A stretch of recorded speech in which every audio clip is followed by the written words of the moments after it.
game. When we drew Liverpool, it was very, very exciting. Obviously, not a lot of people will know this, but I'm a big Liverpool fan. I played with Ian Rush with the national team, who ultimately was my idol. And I remember, getting Liverpool in the UEFA Cup quarter-final. The game here was incredible. The atmosphere was like nothing that I'd ever experienced before.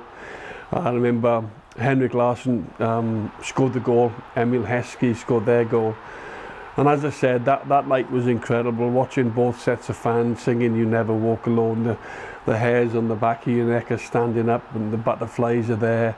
I had some family in the crowd, and it was just an unbelievable occasion. And then obviously we drew 1-1. So going down to Anfield a week later, I'd had a little bit of a disappointment in the League Cup final on the Sunday after we played Liverpool here. And unfortunately I missed a penalty in the final. I felt as if I'd let everybody down. But I also scored in that final, and obviously it was wrongly given offside. It was 2 or 3 yards onside. I knew I timed my run well to make it 2-2, and ultimately that decision probably cost us the game, because we went 2-0 down in the final, and that goal that wasn't given, which was a goal, I keep saying it, not that I'm bitter, but we would have gone into extra time with the momentum. There's no doubt about that, to put it back to 2-2. And then we go to Anfield on the Thursday night. I remember my mother, who doesn't come to many games, but she made her way up to Anfield that night, and my mother and father were in the crowd with the other Celtic fans, and as soon as I ran out of the tunnel to warm up, I remember it very well. The fans gave me a huge sort of, they were singing "There's Only One Johnny Hartson," and they were all on their feet. So it was almost, they'd obviously looked at the Sunday, realised that I needed a bit of a lift, and they sang my name all the way through. And when things like that happen, it means an awful lot to a player, that you've got the supporters, even though I'd missed that penalty. So in the dressing room, I think the words that Martin O'Neill was using were, "We have to score." We conceded, and at that particular time away goals counted, so we had to score a goal, because, as I said, Emil Heskey had scored their goal. So no matter what happens on the night, we needed to score a goal. And then obviously going out through the tunnel and everything else and touching that Anfield sign, I made sure that I touched it. It's like a little board inside on the way down the steps. So you see all the Liverpool greats in the past, the Keegans and, the Dalglishes and the Rushes and the Toshaks. I could go on, Emlyn Hughes and all these great players Liverpool have had over the years. They would have all touched that. So I thought, I'll tell you what, I'll have a little piece of that. So I touched that on the way down. And then we go onto the pitch, and very, very similar to Celtic Park the week before. There were Celtic fans everywhere, not just in the away end. They were obviously all over the stadium. They got themselves some tickets. Didn't really matter where they were. They were in the Kop, they were in the main stand. So it was all red and green and white. And you could hear the fans, you could hear the singing. "You Never Walk Alone" was obviously played. And again, it was just absolutely unbelievable, and I just couldn't wait to get my first touch and my first header. Make sure the first thing I do in the game was a good thing. Balde up, nobody at the back of the box for Celtic. That's well seen by Thompson. He was unlucky. I suspect that was more ankle than instep. Well, I can vaguely remember that it was like 10 minutes or so into the game, and we had a really good start. We really set the tone, and we started passing it around. And when you have that good start, the confidence grows, obviously. And I can remember the ball dropping to Alan Thompson. He must have been about 20 yards out on an angle. And Alan hit this great shot. He had a wonderful left foot, and he caught the volley really, really well, but it just slightly went over the bar. So I think when Alan did that, all of a sudden it gave us a great opportunity to carry on in the game. Liverpool with 2 in the 6-yard box, 3 from further back. Here's Hammond! Oh, he wasn't far away. About a ball's width, I would think. Well, after a good start in the game, I thought we settled in really well after Alan Thompson's strike at goal. And then all of a sudden Liverpool go down the other end. We knew Liverpool were going to create chances. It was just a case of the lads at the back. We had Valharan, Mialbi and Boba Baldi as our three central defenders. And I remember we conceded a corner, and I'm sure Liverpool would have been off the training ground. I remember Danny Murphy taking it, and all the lads are expecting Danny Murphy to play in one of those whipped in corners, but he actually tricked everybody because he played it to the edge of the box.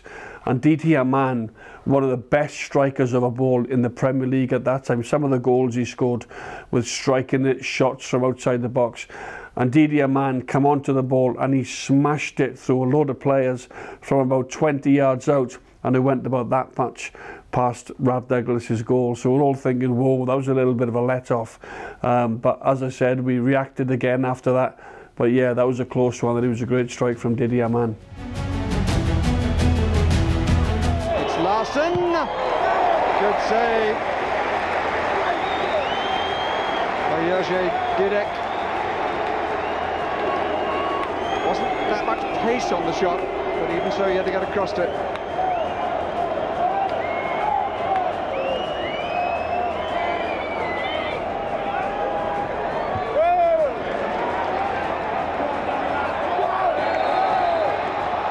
Put up by Murphy. Yeah, in the Premiership that probably wouldn't be anything but just a throw-in. It's Hudson! Ooh, bit of push and shove, but it would have been allowed. Well, I remember that great strike from Didi Hamann, and then we went up the other end and we won a free kick. And Henrik Larsson, magnificent effort. He whipped it across the wall and he was going in the far right-hand corner. Jerzy Dudek, who was a top goalkeeper, just got his hand to it and he went out for a corner. And then a few minutes after that, I can remember a long throw-in came in and Liverpool cleared it. And then we got a free kick almost about 25 yards out on an angle. Paul Lambert takes a free kick. He whips in a really good ball. I think it's Emil Heskey that was marking me, obviously their striker. And I got goal side of him, I peeled away and I got a really good header on it, but just failed to keep it down a little bit. So we'd had Henrik's free kick, my chance with the header, and it just went past the angle of the goal. And even today when I watch that, I think I should have done better. I think as a striker you always want to at least hit the target, but I'm just saying there with them two opportunities, Henrik and myself, it just goes to show how confident we were after a really good start. By Mialbi, out by Hudson. Cracking shot by Steven Gerrard, matched by Rab Douglas. Well, we knew that Liverpool were going to create chances. There was no doubt in our minds they were going to do that with the players that they had. Heskey, Owen, Stevie Gerrard. And I remember the ball came over from a corner.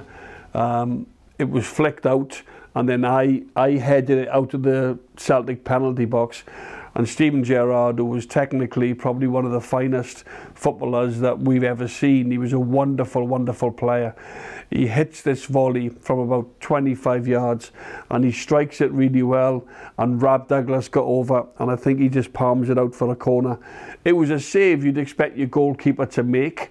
It wasn't as if it was in the top corner or bottom corner, but all saying that, he got tremendous power behind it and Rab had it covered. And I've got to say, during that UEFA Cup run, I thought Rab Douglas made several saves through the competition, and obviously he was very important to us.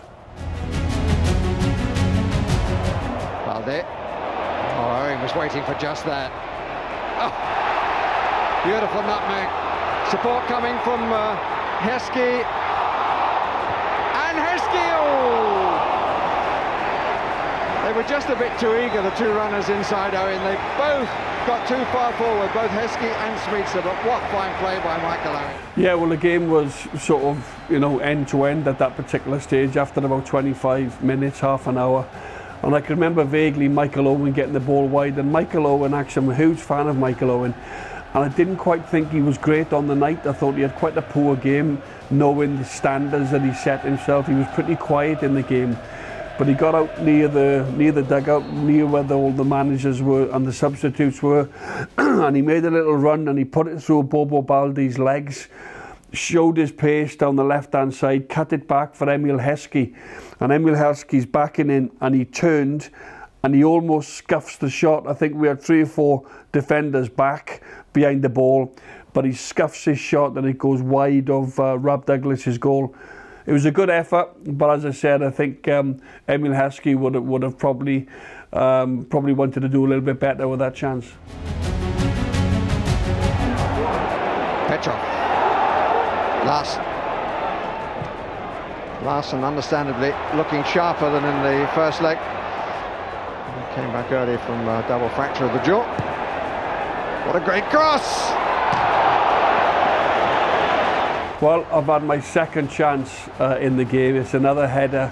I remember we broke and it was bouncing out wide. Henrik Larsson, he fizzed in a wonderful ball on the side, and it was inch perfect for me. I'm incredibly disappointed with my effort. I've got above the defender. My timing was perfect. My run, I peeled off, and I'm up in the air, and all I've got to do is head it past there, head it where it come from. You always tell children when they're heading the ball, head it back where it come from, so you make a good connection with the header and the ball. I remember the ball, it was a wonderful ball, it was a world-class pass, and Henrik sort of swiveled, and as I got up, I knew straight away that was a wonderful chance. So there's 2 opportunities I had in the game, and I just thought to myself, please give me one more.